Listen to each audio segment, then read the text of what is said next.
and with ANU, they've been to do some early surveys in some of those burnt areas.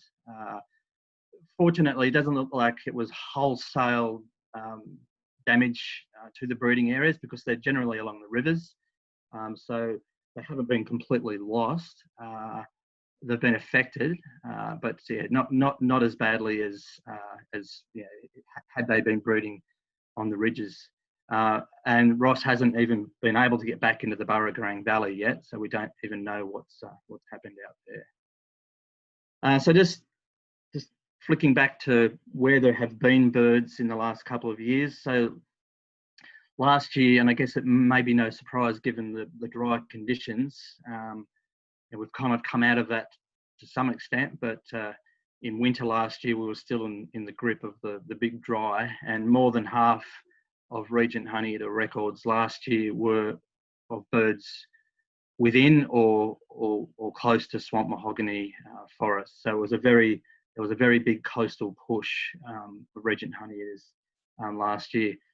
And probably the highlight I found, I just by chance actually stumbled upon some birds on the edge of Smith's Lake at a site that Regents hadn't been seen before.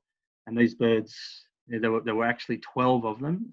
And that bird there you can see on the right, you can see the brown in its wings. That's actually a first-year bird. So there were actually four juveniles in this flock of 12. And none of them were banded. And although Dean and Dean Inglison's the recovery coordinator, and Ross doing his research, those guys both banned Regent, even though they like to see banded birds because it's good for research. I actually don't like seeing banded birds, because if you are seeing banded Regent Honeyeaters, it suggests that you're seeing the same birds over again. So yeah, to see a flock of 12 birds of which none were banded was really satisfying. And I will come back to some other work we did with that flock a bit later. And we've also had a few reports of birds in Queensland. There was a famous pair that turned up in Springfield Lakes that many hundreds of people subsequently went and saw, but also from some other areas around Ipswich. But of most interest was in late 2018. For a few months, there was a bird floating around the Rainbow Beach, Tin Can Bay area. And that's a photo of the bird there. And again, you can see, if you look at the wings of that bird, in particular, the primaries and some of those secondaries, they're quite brown. So that bird there is a first-year bird. It's a young bird. And I wouldn't have thought that a bird that young, well, I guess it's possible. Anything's possible with Regent Honeyeaters. But I tend to think that Regents must be breeding somewhere in Queensland. There's a lot of habitat that we don't actually get to cover with our surveys. And I'm trying my best. I've actually recorded a talk for Birds Queensland. So I'm trying to get some Queenslanders keen and getting out and checking some potential sites. There is actually a lot of area for those guys to cover. So last year you can see, just generally there was quite a few birds along the coast. That big red dot north of the word Newcastle is the flock that was at Smith's Lake. And you can see the other birds there. I'll talk more about the Sydney birds soon. So we only actually had evidence of 5 successful nests in 2019. So that one on the right there, that was a pair along the Merriwa River Valley. Sorry, that's on the left. To the right, that's a photo that Liam Murphy took in the Capertee Valley. Yeah, so, and Liam Murphy might be known to some of you guys. He's the guy that discovered the Aleutian terns at Old Bar. He's actually working closely with Ross. He's working for ANU, helping out with our Regent Honeyeater survey. So it's great having him on board, helping with Regent Honeyeater work as well. But of most interest to you guys, perhaps, is the fact that there were 2 successful nests in Western Sydney. South Maroota is a little bit, I guess, out of Western Sydney itself, but still pretty close. That was a very special nest, and thanks to Jackie for reporting it and documenting it. That nest actually produced 3 fledglings, which doesn't happen very often. I asked, for example, Ross has never seen it in the years that he's been studying the bird. and I don't think Dean's seen it very often either. So that was great, having 3 chicks come out of that nest. And of course, there was that now famous breeding event at Mulgoa on the site of the Fern Hill property, which I will talk about again a bit later on. And well done to Jen Kai for discovering and documenting that breeding event from start to finish. So just talking about the recovery of Regent Honeyeaters, there has been a recovery plan in place since '94, so that's 26 years.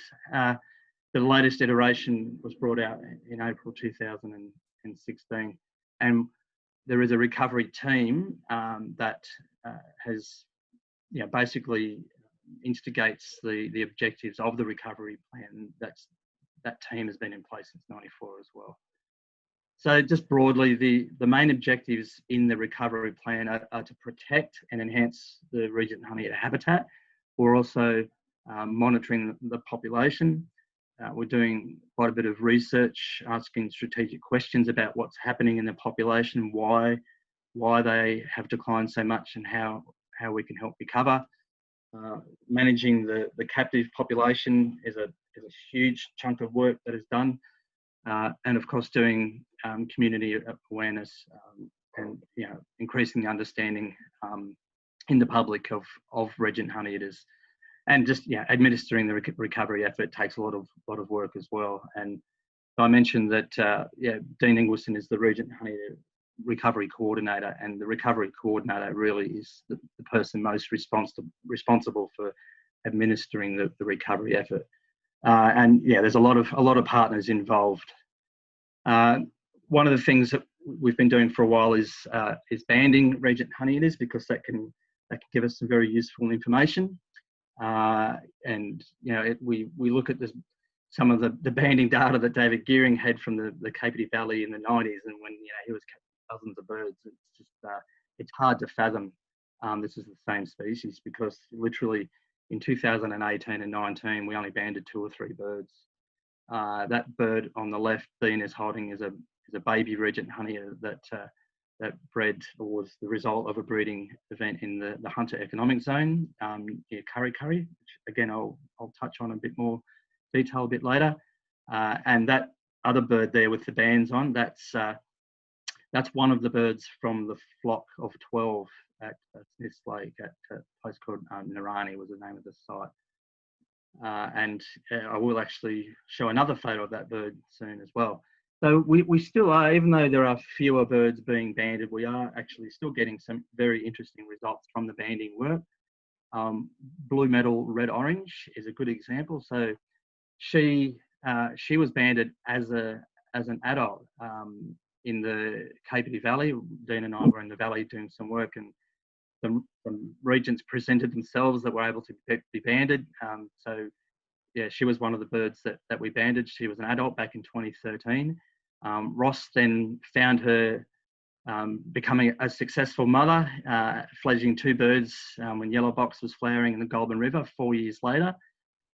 Then this photograph here was taken in July 2018, when she turned up in a flock of 5 birds that were at the Hunter Region Botanic Gardens feeding in blackbutt blossom. She was feeding in mugger early on in the Capity, so I'm just showing you the different types of blossom that she's been feeding on when we've seen her. And then lo and behold, late last year, Ross found her again sitting on a nest back in the Goulburn River in the Upper Hunter. So she's a fantastic bird. She's been around. She's travelled a lot of kilometres. She has to be at least 9 years old. So we are seeing some interesting results out of the banding we're doing. One of the more recent things that we're doing is removing noisy miners from Regent Honeyeater nesting sites. And I think it's pretty well accepted now. There's a lot of science, a lot of publications that noisy miners are a big problem for woodland birds generally, but particularly with Regent Honeyeaters. Rewind 100 years ago, Regent Honeyeaters probably wouldn't have come into contact with noisy miners that often, being an edge bird. But now we have created the perfect environment for noisy miners to flourish. And so now we're in a situation where we have noisy miners interacting with Regent Honeyeaters at breeding sites, and we've seen them destroy Regent Honeyeater nests, and of course just driving the birds away. So this is something that BirdLife and ANU are both very active in doing. So we're controlling noisy miners at key locations. So this has been happening in the Kapiti Valley since 2016. It's also been happening in the Upper Hunter, in the Lower Hunter, and recently up around Barraba. And we have removed a pretty significant number of noisy miners over the years. And this isn't just about going in and shooting birds. So that's how we do it. With the birds are shot. I have to admit, I was actually pretty cynical when we first started doing this, thinking, it's going to be difficult getting a small bird on the top of big trees, but if you get the right person, they don't miss. And so it isn't just a case of going out and shooting birds. There's a lot of research behind this, and Ross in particular has been publishing some of his work on the best ways to control noisy miners. And even though this is actually nothing new. Other people have been experimenting with noisy miner removal for maybe up to 30 years. But in particular landscapes, it's more successful than others. And I'll give an example of both soon. So it is also proactive. So that is, we go into the Regent Honeyeater breeding sites before a breeding season and remove miners. And it's also reactive in that there might be a situation where noisy miners are posing a problem to Regents at the time, and then we go in and deal with it. So an example of a proactive approach is last year we got into the Hunter Economic Zone, where Regent Honeyeaters have bred a few times. And you can see on that aerial photograph that, this is actually one of the beauties of Hez, is the fact that it is a large forested block. So the noisy miners, they basically came in along that power easement and then they crossed over onto the road. So it was a finite space to work in, and we were successful in pretty much removing every noisy miner. There's still a few birds lurking out there which we are hoping to go out and take care of. But that's a good example of working in a landscape where they are able to be properly controlled, and they don't just flood back in overnight. And a good example of a reactive control in 2017 at the Bogey TSR in the Kapiti Valley, when Ross was monitoring birds. He had several pairs of Regent Honeyeaters attempting to build nests in the TSR, but he had noisy miners causing all sorts of problems. So he just got on the phone to us and said, "Hey guys, can you help me with this noisy miner issue I've got out at Bogey?" So we sent someone out there and removed all of the noisy miners, and that subsequently became a very successful area for breeding that season. It's possible that had we not removed the noisy miners, they may have successfully bred anyway. We don't know, but I do think that we probably contributed to that success. And as we speak, Ross is underway with some pretty large scale noisy miner removals in the Widden Valley, and there's also plans to do some in the Goulburn River.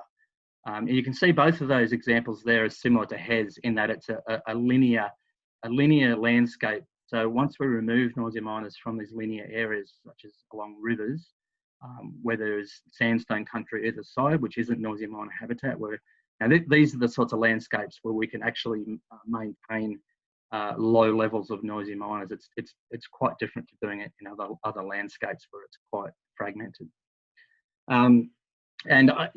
We do other nest interventions, such as trying to keep possums and gliders away. And I should mention that some of the Twitchathon funding from 2018 has contributed to some of the work that Ross has been doing in trying to protect some of these Regent Honeyeater nests. So, for example, tree guards were put on trees in the Kapiti, Goulburn River, Walgan, and also out at the nest that was out at Mulgoa.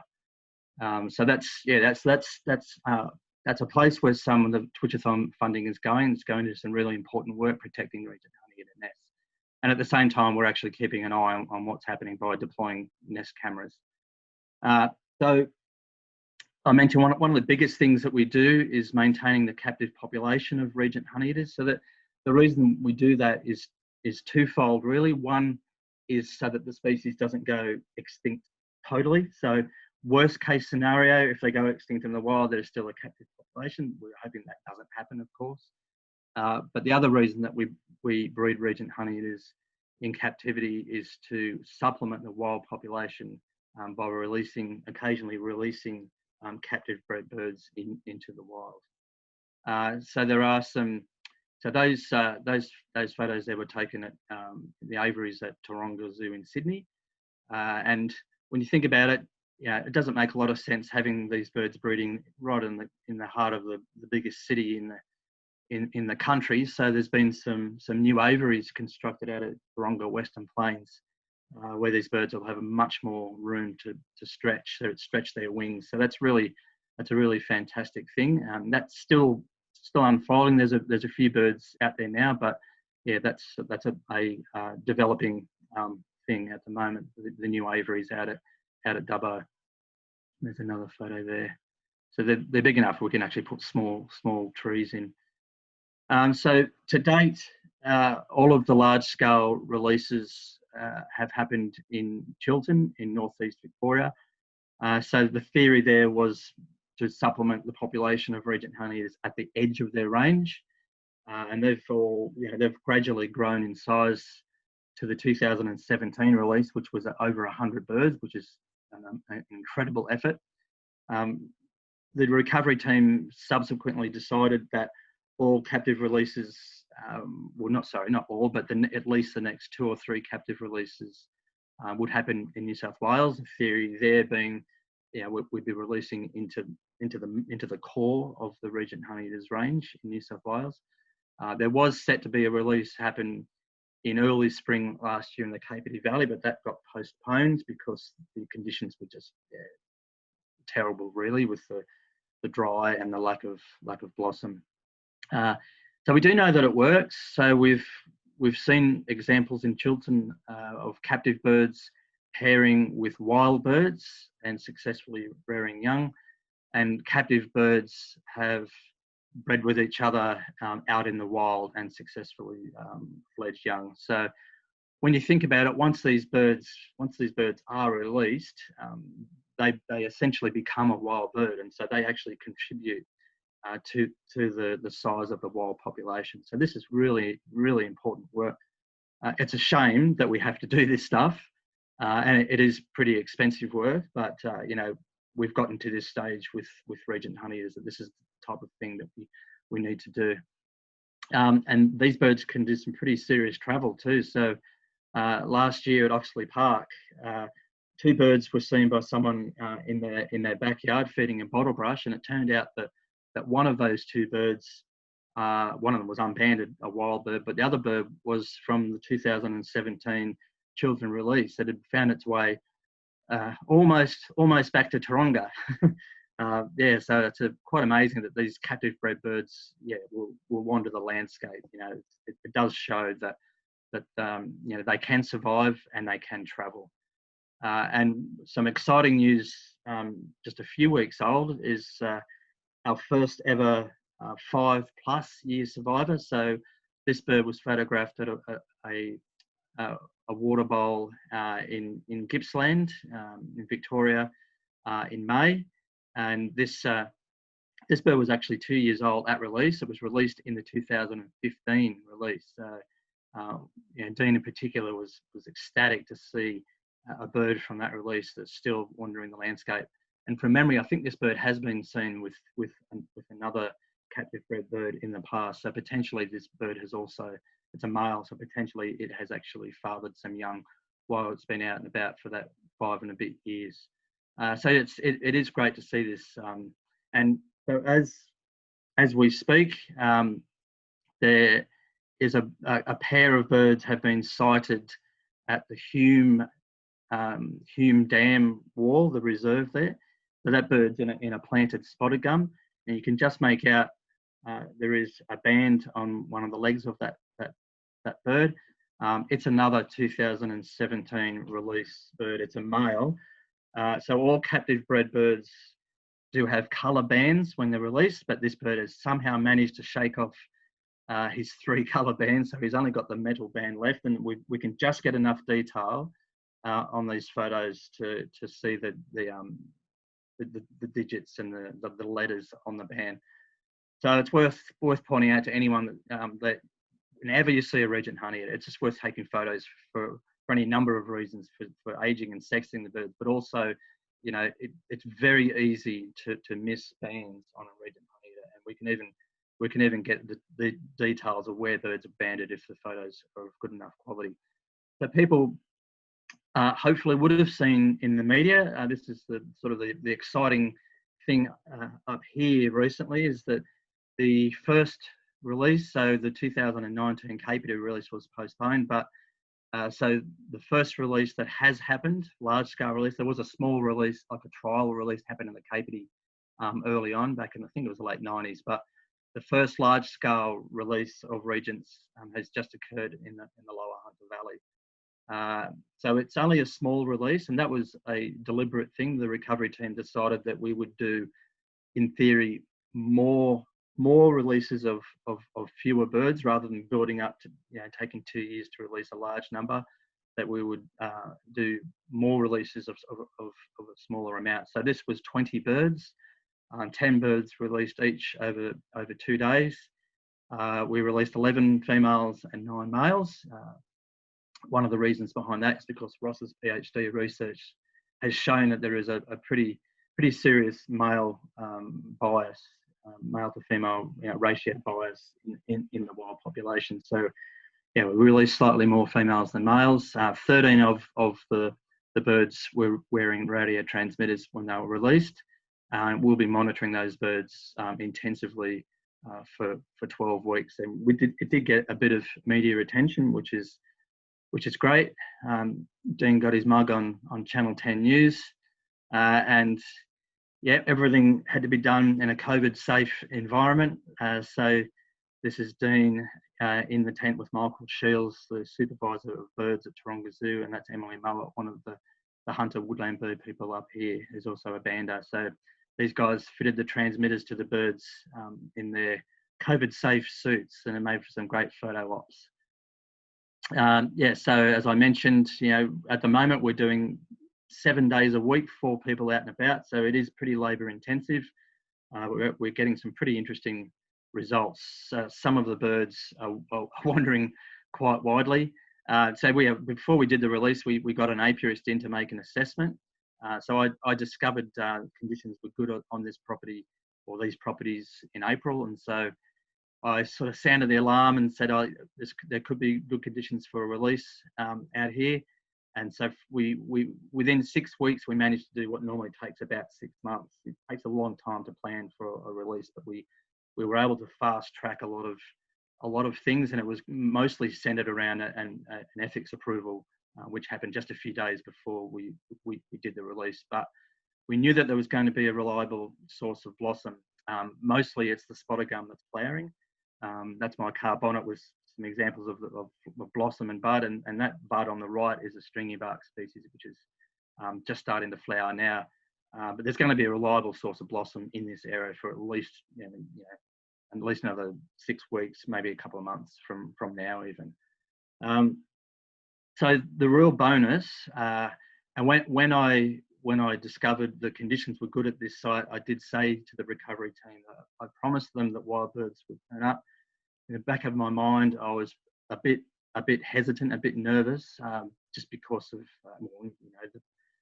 the trajectory that Regent Honeyeaters are on, but also just mindful of the bushfires and the unknown about what had happened to birds since then. We'd only had, probably less than 10 birds reported to us since the fires.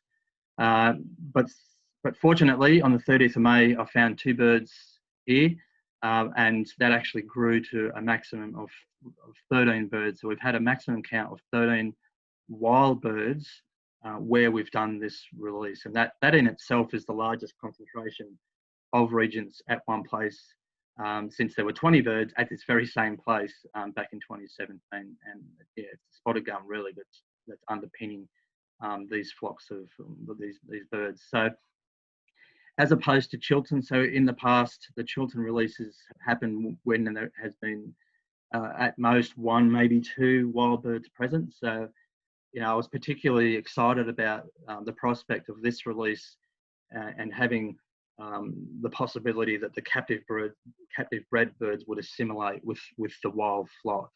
And that's still playing out. So yeah, so that's a photo there of the stringy bark. So the Regents actually they really love this stringy bark. And I actually think, even though the spotted gum brings them in, it's the stringy bark that does keep them in this landscape. And potentially, because they have built nests here before, even back in David Gearing's days, they have at least attempted breeding in this area in the lower Hunter, and there's bud on the ironbarks and red gums as well. So it's looking reasonably promising.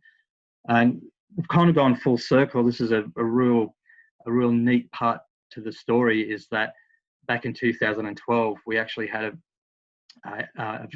a large, like the maximum count we had in June 2012 was 50 Regent Honeyeaters on this same group of properties. And that again is the largest concentration in recent times. That photograph there, some of you may have seen that already, but there's 24 Regent Honeyeaters in that one frame.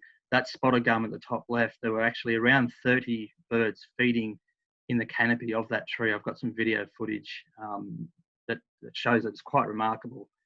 A couple of the guys, Lockie Hall and Max Breckenridge, that we've got helping us monitor the birds, they're kind of young enough that to them this is such a foreign concept.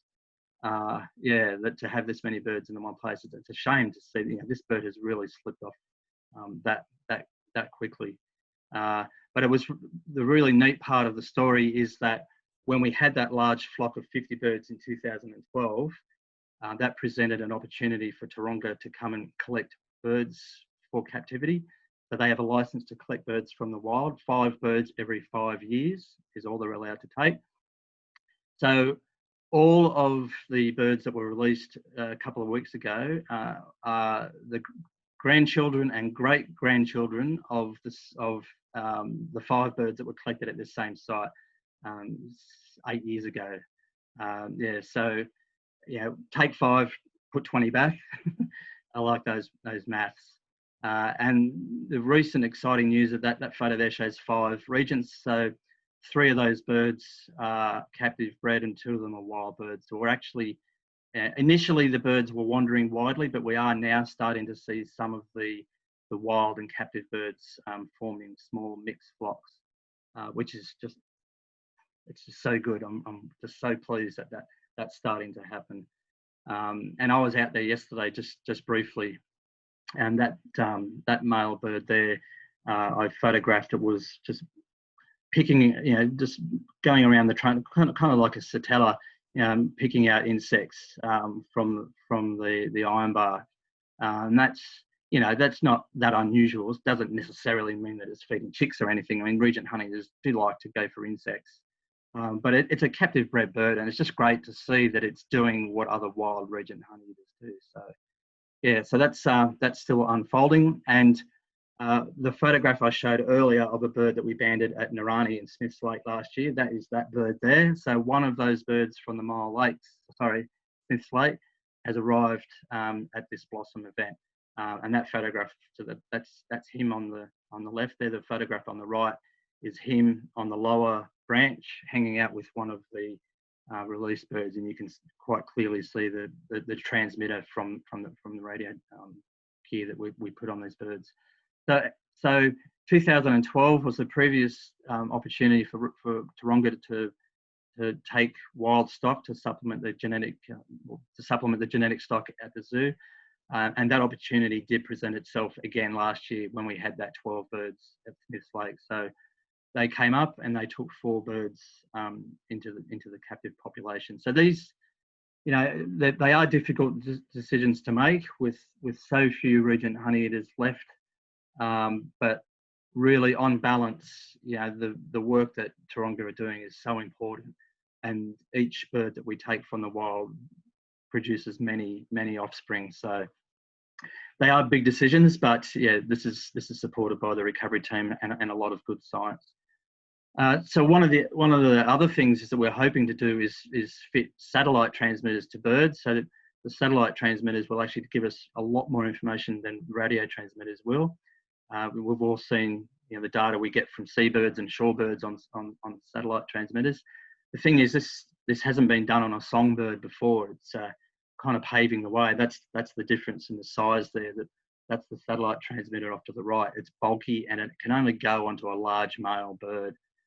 So Dean's been trying to design a harness for it. That's Reggie. He's his little stuffed regent that he has at home to try and design harnesses and things on. And we did have a male in our hands at Smith's Lake last year that was big enough to take one of these satellite transmitters. We fitted it, but unfortunately the bird couldn't fly. So it's back to the drawing board. We've actually gone back to the manufacturers trying to get them to shave off some weight from these things so we can fix it to a bird. Yeah, it's a bit of a challenge, but it's something that Dean will take up when he's back from long service leave. Dean is on holidays until October. So BirdLife are also involved with campaigns at Regent Honeyeater breeding sites. So 2 out of the 6 main breeding areas have threats currently. So we're all familiar with the Warragamba Dam expansion, and BirdLife did start a small campaign there in late 2018, and that's it's gone a little bit off the boil because everyone's still waiting for the environmental assessment to come out.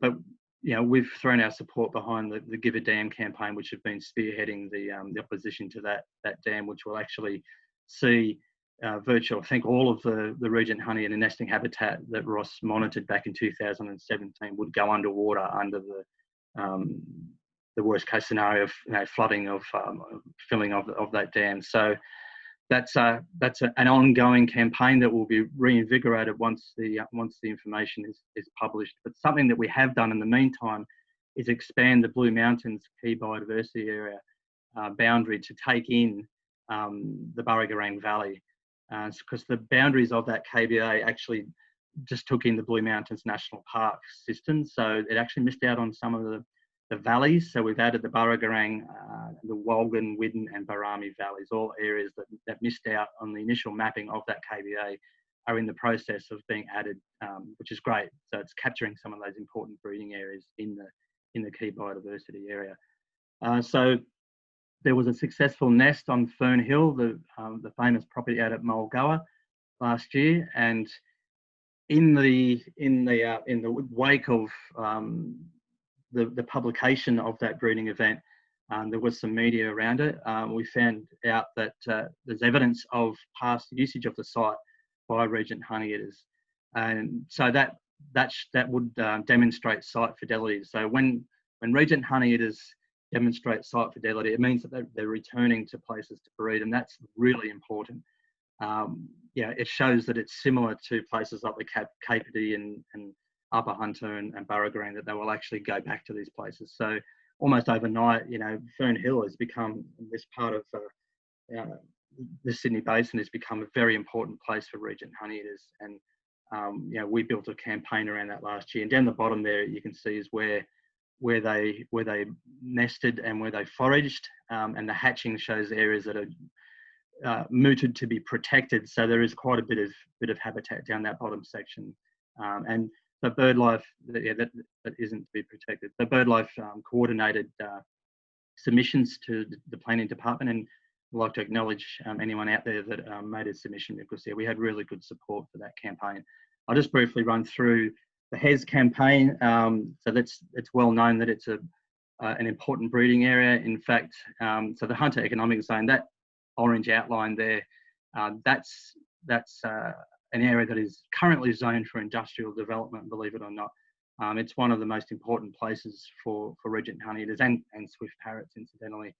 And so those photographs there were taken in 2018. And in 2018, it was the only place that we found Regent Honeyeaters breeding. You know, we cover a lot of sites along with ANU across the range of the bird from northeast Victoria into Queensland, and we could barely find a bird anywhere else, let alone them breeding.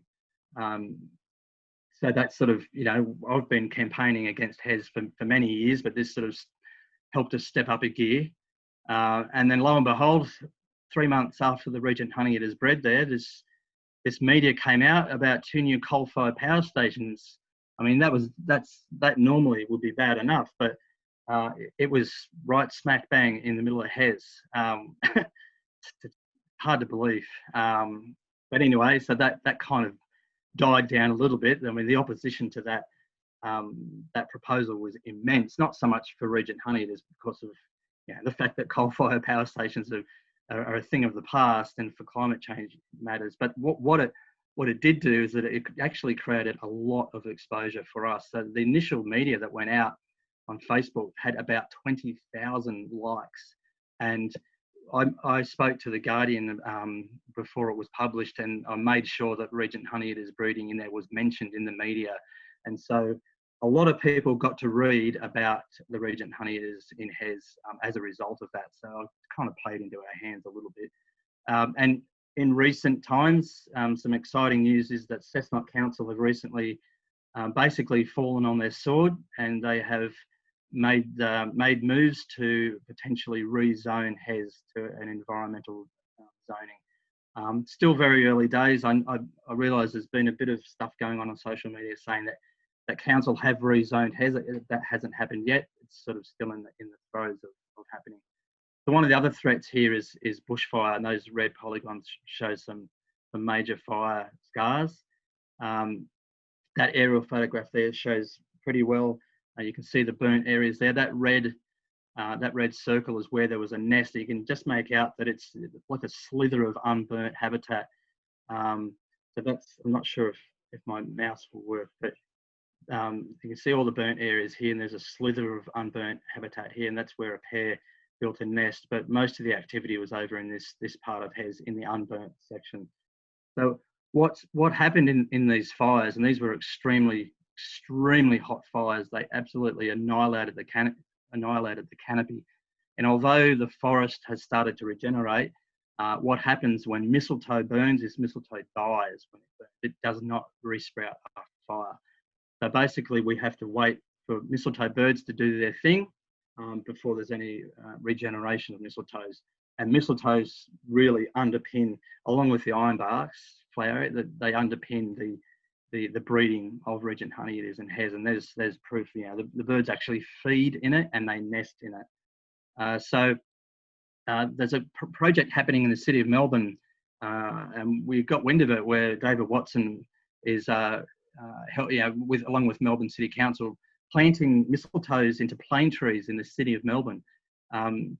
Not just to see what happens with the mistletoe, but to actually monitor what happens with birds in the city of Melbourne. So it's a bird-related project, and so we thought, well, why not do this in Hes? So we are now working with the Minnieriba Local Aboriginal Land Council, who are one of the biggest landholders in Hes, and the idea was that it's just a way of restoring habitat. Rather than putting eucalypt stems in the ground, we're just putting mistletoe seeds up into the canopy. So in theory, we were going out and that's some fruit there, and we're going to be collecting fruit this season. But unfortunately, it didn't pan out that way. Even though the mistletoe flowered well, we didn't have much fruit produced. But we did manage to get a handful. So that photo on the right shows a couple of arborists a long way up a big spotted gum, and they're collecting some fruit from some of the mistletoe, and that's the sticky fruit there of the long flower mistletoe. And we were able to get about 60 seeds planted up into the canopy of the spotted gums in the burnt areas.